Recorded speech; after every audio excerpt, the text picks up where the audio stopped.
الحمد لله نحمده ونستعينه ونستغفره ونستهديه ونعوذ بالله من شرور أنفسنا ومن سيئات أعمالنا. من يهده الله فلا مضل له ومن يضلل فلا هادي له. وأشهد أن لا إله إلا الله وحده لا شريك له، وأشهد أن محمدا عبده ورسوله. يا أيها الذين آمنوا اتقوا الله حق تقاته ولا تموتن إلا وأنتم مسلمون. أما بعد، فإن أصدق الكلام كتاب الله، وخير الهدي هدي محمد صلى الله عليه وسلم، وشر الأمور محدثاتها، وكل محدثة بدعة، وكل بدعة ضلالة، وكل ضلالة في النار. برایانی بەڕێز و خۆشەویست، خوشکانی بەڕێز، وتاری ئەمڕۆمان باس لە تایبەتمەندیەکانی پێغەمبەری خۆشەویستمان ئەکەین صلی الله عليه وسلم. پێغەمبەری خوا صلی الله عليه وسلم هەر وەکو یەکێک لە ئێمە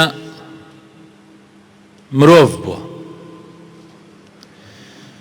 خوای گەورە خۆی هەڵی بژاردووە و کردوێتی بە پێغەمبەری خۆی بۆ ئەوەی پەیامە جوانەکەی بگەیەنێت بە مرۆڤایەتی بە خەڵکی سەرزەوی.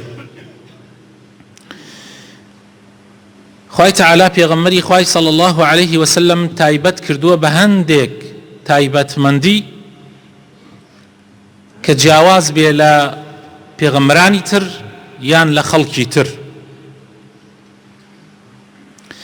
یەکەم لەو تایبەتمەندانەی کە خوای تەعالا پێغەمبەری تایبەت کردووە لە ناو هەموو پێغەمبەرانە ئەوەیە کە پەیامەکەی پێغەمبەری خوا صلی الله عليه وسلم پەیامێکی گشتیە بۆ نەوەی ئادەم، بۆ ئادەمیزاد، جیاواز لە پێغەمبەرەکانی تر کە هەر یەکێکیان خوای تەعالا ڕەوانەی کردوون و ناردوونی بۆ قەومەکەیان بەتەنیا. پەیامەکەی پێغەمبەر، پەیامەکەی محەممەد صلی الله عليه وسلم کۆتا پێغەمبەران کە پێغەمبەری کۆتاییە بۆ سەرزەوی، گشتی بووە، گشتگیر بووە و گشتیش بووە بۆ هەموو نەوەی ئادەم حتا قیامەت.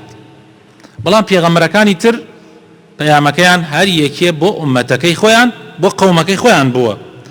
بەڵگەشمان لەسەر ئەمە هەر لە قورئانە بەڕوونی دیارە. ئەگەر بڕۆی تەماشای ژیاننامەی پێغەمبەرەکانی تر بکەی کە خوای تەعالا باسییان ئەکا، خوای تەعالا ئەفەرمێ ئینا ئەرسەلنا نوحا إلى قومه، ئێمە نوحمان ناردووە بۆ قەومەکەی خۆی. لەبارەی هودەوە پێغەمبەر عليه السلام ئەفەرمێ خوای تەعالا وإلى عاد أخاهم هودا، بۆ قەومی عاد خوای تەعالا یەکێکی لە خۆیان نارد کە بریتی بوو لە پێغەمبەر هود. قال يا قوم اعبدوا الله ما لكم من إله غيره. أما طبعا لسورة أعراف. لسورة هود خوای تەعالا باسی پێغەمبەر صالحەکە کە خوای تەعالا بۆ قەومی ثەمود ناردوێتی بە تایبەت وإلى ثمود أخاهم صالحا قال يا قوم اعبدوا الله ما لكم من إله غيره. ولوطا إذ قال لقومه، أو درباري لوط عليه السلام لسورة أعراف. لسورة هود أخوي تعالى درباري بيغمر شعيب أفرمي قال يا قوم اعبدوا الله ما لكم من إله غيره. أما بيغمران أخوي تعالى معلومة هذه كي بو أمتك ناردو، بو نمونا موسى عليه السلام بو بني إسرائيل، عيسى عليه السلام بو بني إسرائيل، معلومة. أما أو كسيك لقرآن شعر زابي أما أبينيت بتشاوي خوي. بلام تماشا كين بيغمري خواه صلى الله عليه وسلم تنهان يراوى بو قريش كعشيرتك بو لعرب لن يودرقي عرب أجياوة يا ناردويتي بس بو عرب، يعني بس بو ناوچەکەی خۆی نێراوە یا بەس بۆ ئەو قەومە نێراوە کە ئەم تایانە ژیاوە نەخێر بە هیچ شێوازێک شتیوان نییە. ئەو کەسانەی ئیدعای شتیواکەن زۆر هەڵن. خوای تعالی لە سوورەتی سەبع ئاەتی 28 ئەفەرمێ وما أرسلناك إلا كافة للناس بشيرا ونذيرا. ئێمە تۆمان ناردووە ئەی محەممەد صلى الله عليه وسلم، ئێمە تۆمان ڕەوانە نەکردووە ئللا بەوەی کە ببی بە پێغەمبەر بۆ هەموو خەڵکی ولكن أكثر الناس لا يعلمون. بەڵام خەڵکی زۆربەیان نازانن ئەمە. وهروها خوای تعالى أفرمي وما أرسلناك إلا رحمة للعالمين. تنانت بو إنسانيش نية بتنيا بو جنوكشا تنانت في غمر صلى الله عليه وسلم رحمة بو دار وبرد حمو أويل سرزويا هي وبيامكشي تايبة بإنسان كان هرهموي لقل جنوكا هرهموي. في غمر خوشويسمان صلى الله عليه وسلم لحديثك صحيحة كإمام مسلم أي جريت وأفرمي والذي نفس محمد بيده لا يسمع بي أحد من هذه الأمة يهودي ولا نصراني ثم يموت ولم يؤمن بالذي أرسلت به إلا كان من أصحاب النار. هركسيك سوين أخوة بيغمر صلى الله عليه وسلم بو ذاتي كنفس محمد بدسا كالله سوين خواردني بيغمر صلى الله عليه وسلم بس بخوابه بصفات كان خوابه. سوين أخوة بيغمر صلى الله عليه وسلم فرمي بو ذاتي كنفس محمد بدسا هركسيك لسر زويا باسي من ببيسي وبزاني كمن يراوم وإيمان بينهيني إتر يهودي بي نصراني بي ملحد بي هر کس یک به و لسر هر دیانت یک به اگر ایمانم پی نینی اروات جهنم اگر باسی پیغمبر ببیسی و باوری پی نکا اچیت جهنم جاء به انسانی مسلمان و بزانی او یکم تایبت مندی کانی محمد المصطفى صلى الله عليه وسلم. تایبت مندی دوهم برابر رزکانم خوای تعالی بلینی با محمد دعوة صلى الله عليه وسلم كواد دينكي بقى بحمو شين كونوا قشبنيكي أمسر زوية أبي ديني في غمر صلى الله عليه وسلم بقى خوای تعالی لقرآن على سورة توبة أفرمي يريدون أن يطفئوا نور الله بأفواههم. عجيب غريب هندي خلق يعني بفوي دمي خويان نوري خوابك جنوا. عجيب هندي كاس هولدا نوري خوابك جنوا. ويأبى الله إلا أن يتم نوره ولو كره الكافرون. خوار رازينا به إلا بونبه كنوري خوا بقى تشويني خوي أقر شي كافراننا حزانش بأننا خوش به. هو الذي أرسل رسوله بالهدى ودين الحق ليظهره على الدين كله ولو كره المشركون. خوای تعالی إذن داوة وبريار داوة أو بيغمري كنادوتي أبي سري بخا بسر حمون يا ركانيا أو ديني أو سر بخا بسر همو دين كانا أقر شي كافر ومشرك كانش بيان ناخوش به أبي أم دين بقاته همو شويني. لحديث هاتوه بيغمري خواه صلى الله عليه وسلم أفرمي خوای تعالی زوي بو كو كرد موا زوي بو كو كرد موا حمو كنو قش بنكاني بي بشان دام ووعدي بي دام كأم ديني من بقات مشرق ومغربي أو شواني كخور ليها الهاتوا أبي أم ديني محمد صلى الله عليه وسلم بقابي حتى آخر زمان يعني قيامتها الله سيتا ديني إسلام حمو سران سري زرزوي حكم نكا وإلا سري شكوي. هر دينيكي تربوائي يا هر پیامێکی مرۆڤ بوایە يعني هر بیردۆزەیەکی مرۆڤ بوایە ئەوە نەدژایەتی بکرایە کە دژایەتی ئیسلام ئەکرێ ئێستا باوەڕکە ناویشی نەمابوو هەر ناویشی نەمابوو لە تاریخشە ناوی نەمابوو. بەڵام ئەم دینی ئیسلامە حتا دژایەتی بکەن بەهێزترە بێ حتا دژایەتی بکەن دینی ئیسلام بەهێزترە بێ حتا محاولە بکەن لە هەر شوێنێکا جاری وایە تۆ وا بێ ئومێدە بی يعني ئیشی خوا وایە سنەتی خوا وایە لە شوێنی وا هەیە تو ئەڵێ ئیتر باسی ئیسلامی تیا ناکرێ بەرنامەیەکی غەیرە ئیسلام غەیرە خوا زاڵ ئەبێ بەسەر ئەو شوێنەیە ئەڵێ ئیتر باس ئیسلام لەو شوێنە نامێنێ یا بەرنامەیەکی لار و منحەریف لادەر لە ئیسلام بە ناوی ئیسلامەوە زاڵ ئەبێ بەسەر منتقەیەک و ناوچەیەکە تو ئەڵێ ئیتر حتا ما ئیتر ئیسلامی حەق ناگاتە ئەو شوێنە سبحان الله بێ ئەوەی کەسێک دەستی تیا هەبوو بێ لە مسلمانان خوای تەعالا لە نایە نەبە هەر بە خۆیان لە نایە نەبە خوای تەعالا ئەو فکرە کافرانە ئەو فکرە بێدینانە نامێنن ئەم دینە ئەبێ هەر سەر بکەوێ ئەبێ هەر حەق ئەبێ هەر بگاتۆ شوێنی خۆی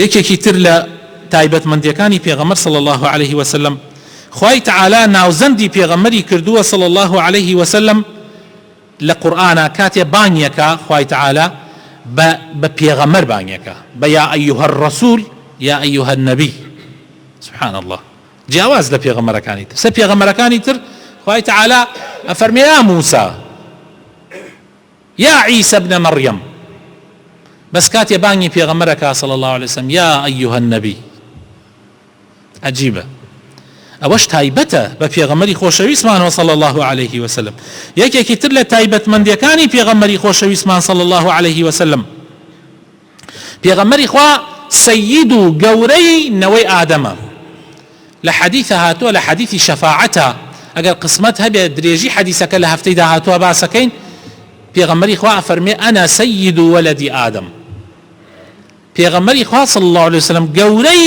ئەولادەکان و بنی ئادەمەکانە گەورەیانە سەییدیانە بۆیە ئەویش تایبەتە بە پێغەمبەری خواوە صلی الله عليه وسلم یەکێکی تر لە تایبەتمەندیەکانی پێغەمبەری خوا صلی الله عليه وسلم ئەگەر تۆ خوات خۆشەوێ ئەبێ شوێنی پێغەمبەر بکەوی ئەگەر تۆ خوات خۆشەوێ ئەبێ شوێنی پێغەمبەر بکەوی ئەگەر شوێنی پێغەمبەر نەکەوی معنای وایە خوات خۆش ناوێ قل إن كنتم سورة آل عمران آياتي سيويت قل إن كنتم تحبون الله فاتبعوني يحببكم الله ويغفر لكم يا أخواتان خوش أبي دي شويني بيغمر بكون أو جا أخوة خوش تاني أبي ولا قناح كان تانيش خوش أبي يكي كتر لتايبت من ديكاني بيغمر صلى الله عليه وسلم بيغمر إخوة صلى الله عليه وسلم بوي نبوة بنابي إخوة ويكسي خوي بكا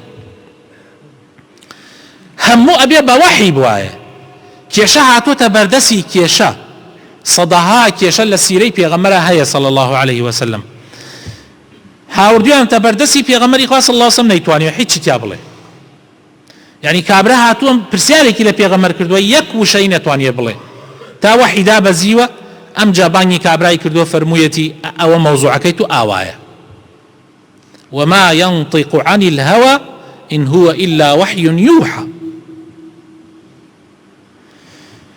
لتایبەتمەندیەکانی پێغەمبەری خوا صلی الله عليه وسلم خوای تەعالا زەکات و سەرفترە و ئەو شتانەی لە پێغەمبەر قەدەغە کردووە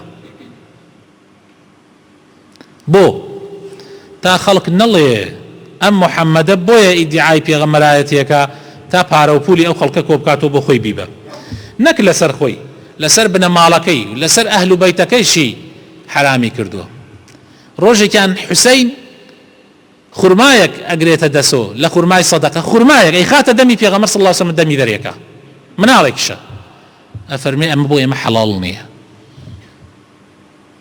زۆر عەجیبە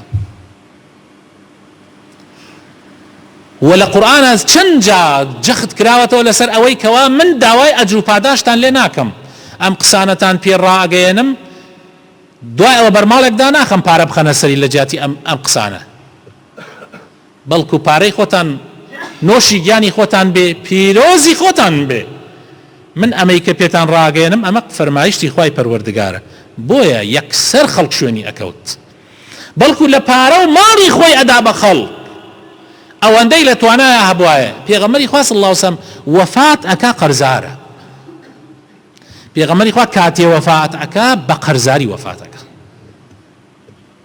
زۆر گرنگە ئەم مەوزوعە میوانی هاتووە لە مزگەوتا فەرموویەتی بڕۆنەوە پرسیارکەن بزانم کام ماڵم خێزانەکانم کامیان چێ شتێکیان کردو بۆ ئەوی میوانەکە داوەتکەین بۆ ماڵ. تەسەوور ئەکەن کابرا گەڕاوەتەوە فەرمووی ئەی پێغەمبەری خوا یەکە بە یەکە خێزانەکانت گەڕاو، هەر هەمویان فەرموویانە وەڵڵاهی لە ئاو زیاتر زاڵمان نییە، والله لە ئاو زیاتر زاڵمان لە ماڵان نییە. بۆیە پێغەمبەری خوا صلی الله علیه وسلم بە سەحابەکانە فەرمێت کێ هەیەی ئەم میوانەی من ئەمڕۆ میوانداری ئەم شەو میوانداری بکە؟ سەحابەکان دەست بەرزەکەن و ئەم ئەڵێ من ئەوڵێ. بۆ برەوە خۆشەویستەکانم، پێغەمبەری خوا صلی الله علیه وسلم زۆر جیاواز بووە. یەکێکی تر لە تایبەتمەندیەکانی پێغەمبەری خوا صلی الله عليه وسلم، پێغەمبەری خوا هەرگیز بۆی نەبووە شعر بڵێ، پەخشان بڵێ. خوای تعالی لە قورئانە فەرمێوە ما علمناه الشعر وما ينبغي له، بۆ ئەوەی تێکەڵ نەبێ لەگەڵ قورئانە خەڵک بڵێن وەڵا ئەمە شعرە، ئەم قورئانە قسەی محەممەدە شعرە پەخشانە، بۆی نەبووە. هەر نەخوێنەواریش بووە ئەسڵەن خوای تعالی بە نەخوێنەواری هەڵی بژاردووە. یەکێکی تر لە تایبەتمەندیەکانی پێغەمبەری خۆشەویستمان صلی الله عليه وسلم درۆکردن بە دەمی هەر کەسێکە وەکو درۆکردن بە دەمی محەممەدەوە نییە صلی الله عليه وسلم. ئاگاتان لێ بێ ئێستا تۆ درۆ بەدەم هەر کەسێکەوە بکەی درۆ تاوانێکی گەورەیە، بەڵام بەدەم پێغەمبەری خواوە بیکەی ئاوایە کە عەرزتان یەکەم إن كذبا علي ليس ككذبا على أحد. درۆکردن بەدەمی منەوە وەکو ئەوە نییە درۆ بەدەم کەسەوە بکەی. فمن كذب علي متعمدا فليتبوأ مقعده من النار. هەر کەسێ درۆ بەدەم پێغەمبەرەوە بکە با لەگەڵ وتنی درۆکەیە شوێنێک بۆ خۆی لە ئاگری جەهەنەم ئامادەکە. بۆ درۆ بەدەم مەلا تارقەوە بکەی اعتیادی نییە، گوناحێکە لە گوناحەکان. بۆ درۆ بەدەمی مامۆسا و زانا فڵان و ئەو عالمە و ئەو پیاوە گەورەیە و ئەو پێشینانە و ئەوە بکەی درۆیەکە لە درۆکان، بەس درۆ بەدەم پێغەمبەرەوە بکەی ئەبێ ڕێک شوێنێ بە خۆت لە ئاگری جەهەنەمە ئامادە بکەی. بۆ لەبەر ئەوەی محەممەد صلی الله عليه وسلم هەموو قسەکانی وحی بووە. هەر کەسێ درۆیە بەدەمیەوە بکە خەڵک و ئەزانێمە دینە و ئەبێ بەدین بۆ خەڵکی و ئەبێ ئاگات لە خۆت بێ بەدەمی پێغەمبەرەوە درۆ نەکەی. نابێ بڵێ وەڵا لەبەر خۆشەویستی ئەم قسە ئەکەم بۆ ئەوەی خەڵک پێغەمبەریان خۆش بێ. خوای تعالی ئەوەنەی فەرمووە کە دینەکەی خۆشەویست کاتۆ لای خەڵک، و پێغەمبەری خوای صلی الله علیه وسلم ئەوەنە حەدیثی صحیحی هەیە پێویستی بەوە نییە تۆ درۆی بۆ بکەی. بۆیە ئاگات لە خۆت بێ، قەت ڕۆژێ لە ڕۆژان شتێک مەڵێ بڵێ شەرع وا ئەڵێ یان دین وا ئەڵێ و درۆ بکەی بەدەمی پێغەمبەر صلی الله علیه وسلم. داواکارم خوای تعالی بۆ خاتر ناوە جوانەکانی خۆی ڕەحمان پێ بکە. ئین شاء الله هەندێک تایبەتمەندی تری پێغەمبەر هەیە بۆ قیامەت ئەی خێنە وتاری داهاتوو ئەگەر خوای تعالی بمان تێڵێ. یا ربی خوای ئیسلاحمان بکەی، یا ربی خوای لە شوێن کەوتە ڕاستەقینەکانی پێغەمبەر حسابمان بکەی، یا ربی خوای هیچ مەسلحەت و بەرژەوەندیەک وا نەکا لا بین لە ڕێبازی پێغەمبەر صلی الله علیه وسلم. یا ربی خوای خۆشەویستی خۆت و پێغەمبەرەکەت و ئەوانەشی کە شوێنیان کەوتون لە دڵمانە زیاد بکەی. یا ربی خوای خۆشەویستی کوفر و بێدینی و گوناحکردن لە دڵمان دەرکەی. یا ربی خوای بۆ خاتر ناوە جوانەکانی خۆت، بۆ خاتر ئیسمی عەظەمی خۆت یا رب العالمین شیفای نەخۆشەکانمان بدەی، ڕەحم بە مردوەکانمان بکەی. یا ربی احتیاجی محتاجەکانمان جێبەجێ بکەی، ڕەحم بە گەنجەکانمان بکەی، هیدایەتیان بدەی، هاوسەری باش بە نسیبیان بکەی. یا ربی خوای ئەوەی کێشەیەکی مشکلەیەکی بۆی چارەسەری بکەی. یا ربی خوای بۆ خاتر ناوە جوانەکانی خۆت، بۆ خاتر ئیسمی عەظەمی خۆت خوایە بەڵاو مصیبەتمان لێ بە دوور بگری، لە فیتنە و ئاشوبە بە دوورمان بگری، وڵاتمان یا رب العالمین هەرگیز ئەو هەرگیز پڕ بەرەکەت بکەی. یا ربی بارانی ڕەحمەتمان بەسەرا ببارێنی، یا ربی بارانی ڕەحمەتمان بەسەرا ببارێنی، یا ربی بارانی ڕەحمەتمان بەسەرا ببارێنی. دەستان بەرزکەنەوە بەرەو پشت و داوا بکەن لەگەڵ منە یا ربی اللهم ئەغیثنا اللهم ئەغیثنا. یا ربی خوایە بارانی ڕەحمەتمان بۆ ببارێنی، یا ربی بەزەیی بە حاڵمانە بێتەوە. یا ربی ئێمە پێویستمان زۆرە بە تۆ خوایە، بۆ خاتر ناوە جوانەکانی خۆت بارانمان لێ نەگریتەوە یا رب العالمین. ئامین ئامین.